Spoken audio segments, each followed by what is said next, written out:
Hello everyone, खुदा यसु मसीह के नाम में आप सबको सलाम। थैंक यू, शुक्रिया मेरी बाइबल स्टडी को ज्वाइन करने के लिए। मैं आपके लिए शॉर्ट मैसेजेस बाइबल में से लेके आता हूँ जो कि बहुत सिंपल हैं और बड़ी आसानी के साथ हर कोई इनको अंडरस्टैंड कर सकता है। आज याकूब के ख़त में से एक मुख्तसर बात आपके साथ शेयर करना चाहता हूँ।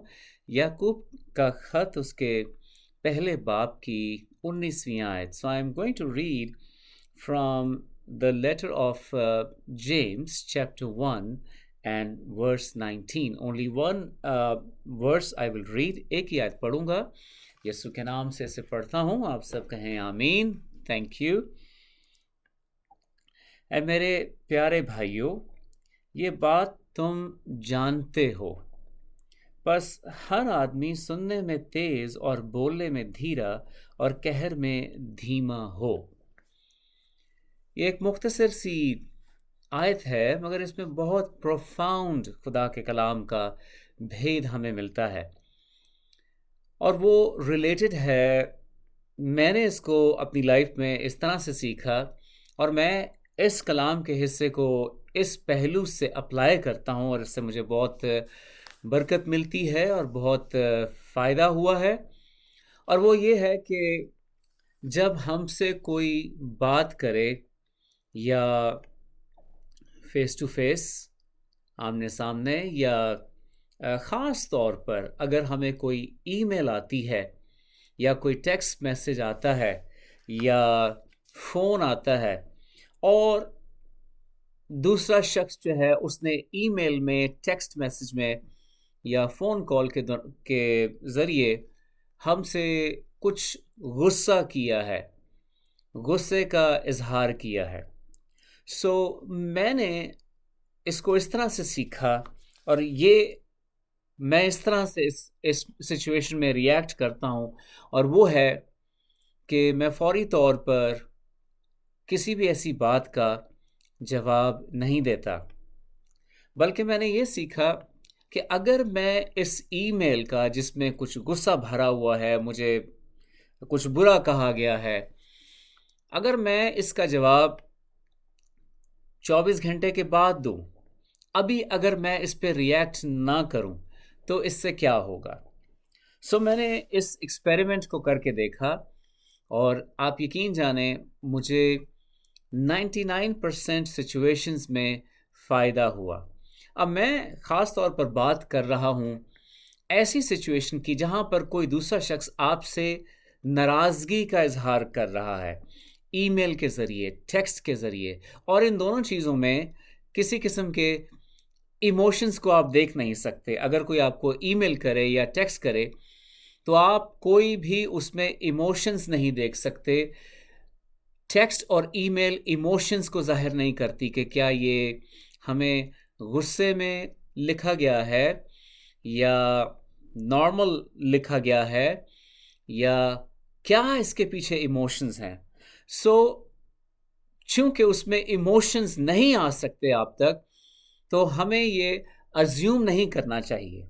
हमें अपने जहन में ये खुद से नहीं सोच लेना चाहिए कि ये शख्स जो है ये हमसे बहुत नाराज़ है, जिसने हमें सॉरी ये ईमेल की है या टेक्स्ट मैसेज किया है। और अगर आप 24 घंटे के लिए, ये मेरा अपना पर्सनल तजर्बा है, रुक जाएं और रिस्पॉन्स ना करें और फिर 24 घंटे के बाद दोबारा उस ईमेल या टेक्स्ट मैसेज की तरफ या उस पैगाम की तरफ आप रजू लाएं, और फिर जब आप जवाब देना चाहेंगे, आपका जवाब यकीन कीजिए 99% बदल जाएगा। क्यों? क्योंकि 24 घंटे में आपके जहन पे जो फौरी तौर पे गुस्सा चढ़ गया था, जो ईमेल और टेक्स्ट मैसेज को देखकर या फ़ोन कॉल के ज़रिए सॉरी आप गुस्से में आ गए थे, वो गुस्सा चला जाएगा।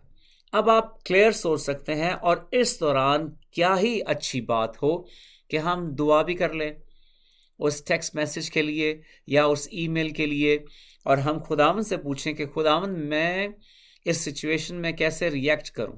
तो यकीन जानिए कि नेक्स्ट डे जब आप उस पर रिस्पॉन्स करेंगे آپ کا رسپانس بدل جائے گا. 99% اس میں غصہ نہیں ہوگا، کیونکہ آپ نے اس ٹائم پہ میں جب آپ کو وہ ای میل یا ٹیکسٹ ملا، آپ نے فوری طور پر اپنے غصے میں ریئیکٹ نہیں کیا. آپ کو اس ای میل کو پڑھ کر، ٹیکسٹ کو پڑھ کر فوری طور پر غصہ آ گیا تھا. آپ کچھ بھی ریئیکٹ کرنا چاہتے تھے، شاید وہ ریئیکشن آپ کی پرسنالٹی کا حصہ ہی نہیں، شاید آپ اس طرح سے ریئیکٹ نہیں کرتے، مگر چونکہ وہ ٹیکسٹ آ گیا، وہ پیغام آپ کے پاس آ گیا، یا وہ ای میل آپ کے پاس آ گئی اور آپ غصے میں ریئیکٹ کرنا چاہتے ہیں، اس وقت فوری طور پر اگر آپ ریئیکٹ کریں گے تو یقیناً وہ اچھا رسپانس نہیں ہوگا، اور ہو سکتا ہے کہ اس سے زیادہ نقصان اس سچویشن میں کریٹ ہو جائے. جبکہ خداوند کا کلام ہمیں یہ سکھاتا ہے، ہمیں یہ بتانا چاہتا ہے کہ کس طرح سے ہم اس سچویشن کو اپنی لائف میں چینج کر سکتے ہیں. اور یہ تو ایک مثال ہے ٹیکسٹ کے ذریعے یا ای میل کے ذریعے. ہم نے وچن میں پڑھا، بائبل میں ہم نے یہ آیت پڑھی، یعقوب کا خط اس کے پہلے باب کی 19ویں آیت. پھر سے پڑھتا ہوں 19ویں آیت کو. اے میرے پیارے بھائیو، یہ بات تم جانتے ہو. اور یہ بڑی انٹرسٹنگ بات ہے کہ ہم میں سے بہت سارے لوگ کلام کی بہت ساری باتوں کو جانتے ہیں، مگر انفارچونیٹلی، بدقسمتی سے ہم اس پر عمل نہیں کرتے. اگر ہم جانتے ہیں تو ضروری یہ ہے کہ اس کلام کے حصے پر جب وہ سچویشن ہمارے سامنے آئے تو ہم اس پر عمل کریں. اور آیت کا دوسرا حصہ، پس ہر آدمی سننے میں تیز اور بولنے میں دھیرا اور قہر میں دھیما ہو. سو ہم سننے میں تیز ہوں، یعنی کہ زیادہ سے زیادہ سننے والے ہوں.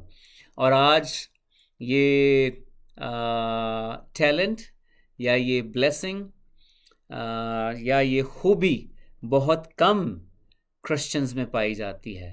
ہم سننا نہیں چاہتے، سنانا چاہتے ہیں، بولنا چاہتے ہیں، اپنی ساری بات بتانا چاہتے ہیں. اور ایک چھوٹی سی بات میں آپ کو بتاتا چلوں، ایسا کوئی بھی شخص جو ہر وقت اپنی بات بتانا چاہتا ہے، اپنی بات کرنا چاہتا ہے، اینڈ میں جا کر اس کو یہی بتانا ہوتا ہے کہ میں ٹھیک ہوں، اس کے اندر پرائیڈ، غرور بڑی کثرت سے بھرا ہوا ہے. اور یہ پرائیڈ ہی ہے جو اس شخص کو، ایسے شخص کو مجبور کر دیتی ہے. غرور جو ہے وہ مجبور کر دیتا ہے کہ وہ اپنی بات کو منوائے. اور ایسے شخص کے ساتھ جب آپ گفتگو کریں، جب آپ بات چیت کریں، تو ایسے لوگوں کا انداز یہ ہوتا ہے، نہیں نہیں نہیں میں بتاتا ہوں، نہیں نہیں نہیں آپ میری بات سنیں، ایکچولی میں آپ کو سمجھاتا ہوں اس کا مطلب کیا ہے.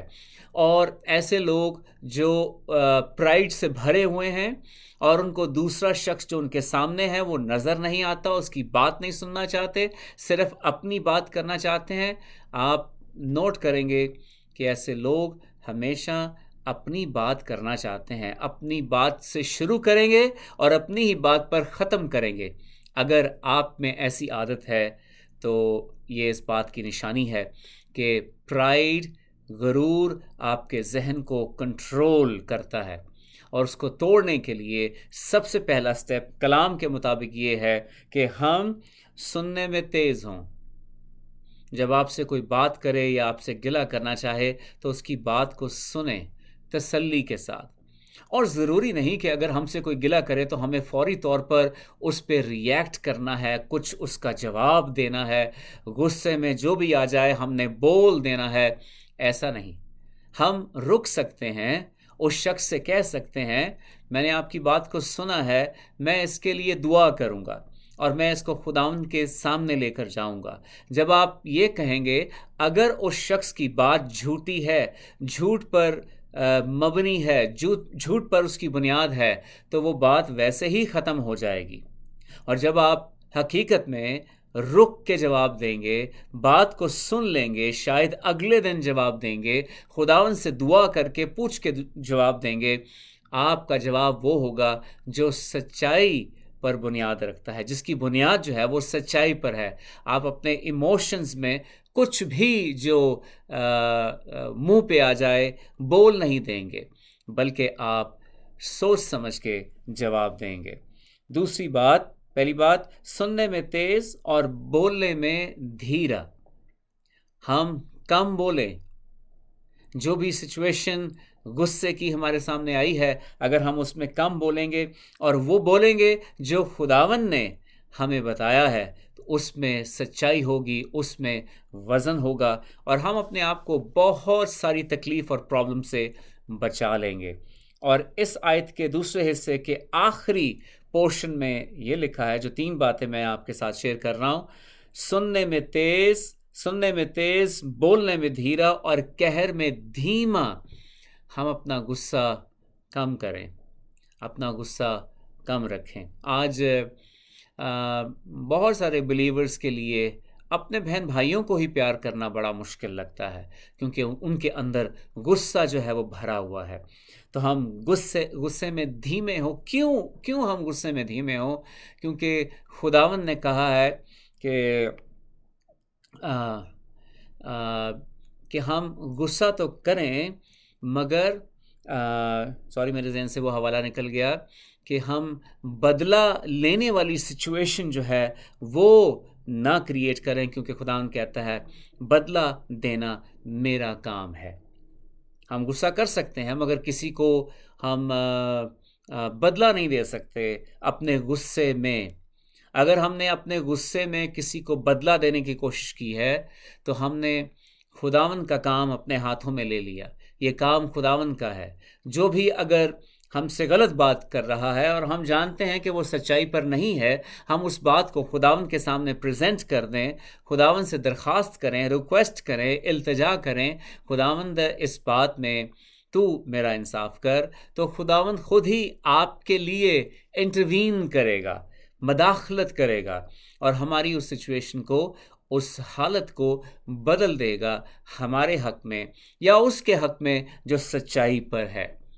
अगर हम गलत हैं और दूसरा शख्स जिसने हमसे गुस्सा किया है, कंप्लेन की है, नाराज़गी दिखाई है, अगर वो शख्स सच है, तो खुदावंद यकीन जानिए सच का ही साथ देगा और हमें तंबीह करेगा। और ऐसी सिचुएशन में अगर खुदावंद हमें तंबीह करे, तो उसे फरामोश ना करना, उसे आप दरगुजर ना करना, बल्कि उस पर ध्यान करना। और अगर आप समझ जाएं कि ये मेरी ही गलती थी, जिसके नतीजे में इस शख्स ने मुझे फ़ोन करके, टेक्स्ट करके, ईमेल करके गुस्से का इजहार किया है, तो फौरी तौर पर खुदावंद से माफ़ी मांगें और उस शख्स से भी माफ़ी मांगें। बहुत दफ़ा हम खुदावंद से माफ़ी मांग लेते हैं, मगर उस शख्स जिसका हमने गुनाह किया है उसको पता भी नहीं लगता कि हमने खुदावंद से माफ़ी मांग ली है। उस शख्स को तब मालूम होगा कि हमने माफ़ी मांगी है या हमें अफसोस है अपनी गलती पर, जब हम खुदा से माफ़ी मांगने के बाद उस शख्स से भी अपनी गलती का इजहार करें और हम कहें आई एम सॉरी। और ये छोटा सा जुमला, मुझे माफ़ करना, बहुत मुश्किल लगता है हम क्रिश्चियंस को, मगर जब आप इसकी प्रैक्टिस करते चले जाएं, आपका दिल साफ रहेगा और इसी के साथ साथ हमारी गलतियां भी आहिस्ता आहिस्ता कम होती चली जाएंगी और लोग भी इस बात को देखेंगे कि ये शख्स दिल का सच्चा है और अगर ये खुदावंद से माफ़ी मांगता है अपनी गलती के लिए, तो जिसका इसने गुनाह किया है उससे भी फौरी तौर पर माफ़ी मांग लेता है। लिहाजा याकूब के पहले ख़त के पहले बाब की 19वीं आयत के हिसाब से, ऐ मेरे प्यारे भाइयों, ये बात तुम जानते हो, बस हर आदमी सुनने में तेज़ और बोलने में धीरा और कहर में धीमा हो। आइए हम भी ऐसे बने और हमारी ज़िंदगी में कलाम का ये हिस्सा कसरत से घर करे और कसरत से काम करे। खुदावंद हमारी ज़िंदगियों में तब्दीली लाना चाहता है। खुदा मुझे, आपको, हम सब को तब्दील करे और अपने बेटे खुदावंद यीशु मसीह की मानंद बनाए। उम्मीद है आप सबको इस छोटे पैगाम से बरकत मिली होगी। अगर आपको बरकत मिली है, आप शेयर कर सकते हैं कमेंट्स में, یا اگر آپ کسی اور کے ساتھ اس میسج کو، اس پیغام کو شیئر کرنا چاہتے ہیں، میری طرف سے آپ کو پوری اجازت ہے. آپ اسے اپنے سوشل میڈیا یا کہیں پہ بھی شیئر کر سکتے ہیں. میں یوٹیوب کے علاوہ اور کہیں بھی اپنی ویڈیوز شیئر نہیں کرتا. اگر آپ کرنا چاہتے ہیں، you are more than welcome to do that. God bless you all. خداوند آپ سب کو برکت دے، اور جیسے ہی خداوند کوئی نیکسٹ پیغام دے گا میں آپ سب کے ساتھ شیئر کروں گا. یسوع کے نام میں آمین.